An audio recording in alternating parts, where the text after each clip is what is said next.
আজকে খুব গরম পড়েছে, তো ভাবলাম যে একটু আইসক্রিম খাই। আইসক্রিম খাওয়ার খুব ইচ্ছা করছিল। তো ঘরে হচ্ছে যে এই মিক্স পাউডারটা আছে, তো ভাবলাম যে এটা দিয়ে বানিয়ে দেখি যে কেমন হয় আইসক্রিম। তো আজকে এটা বানাবো, দেখি কেমন হয় আইসক্রিমটা। আচ্ছা, পাউডারটা আমি চালিয়ে নিয়েছি।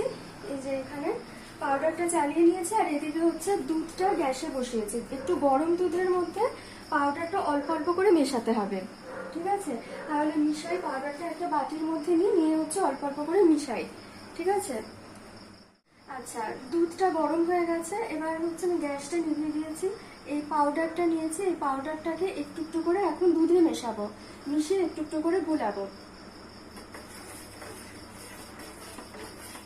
এই পাউডারটা এবার আমি একটু একটু করে দুধের মধ্যে গুলাচ্ছি।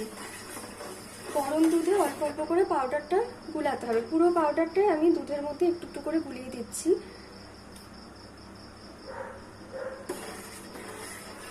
কারণ একবারে ঢেলে দিলে জমাট বেঁধে যেতে পারে বা দলা পাকিয়ে যেতে পারে, তখন খেতে ভালো লাগবে না।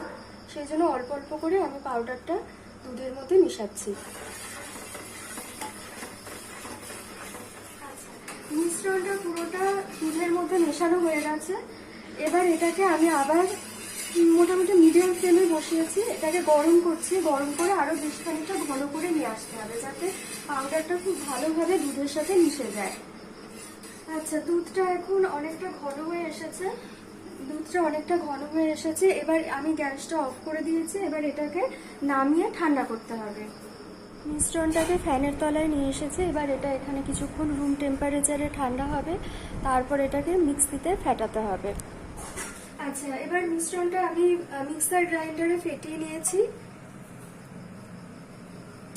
হ্যাঁ, এবার এই মিশ্রণটাকে এই যে পাত্রগুলো আছে এগুলোতে একটু একটু করে ঢালবো। ঢেলে তারপর এগুলোকে ডিপ ফ্রিজে রেখে দিতে হবে অন্তত 2 ঘন্টা। তাহলে এগুলো ঢেলে নিই।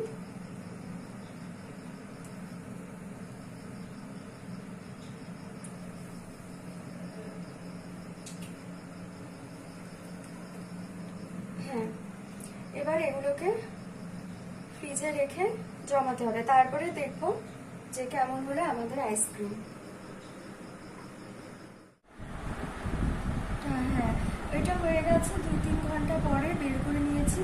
এটার কনসিস্টেন্সিটা এরকম হয়েছে। তো এটা একটু খেয়ে দেখি কিরকম হয়েছে।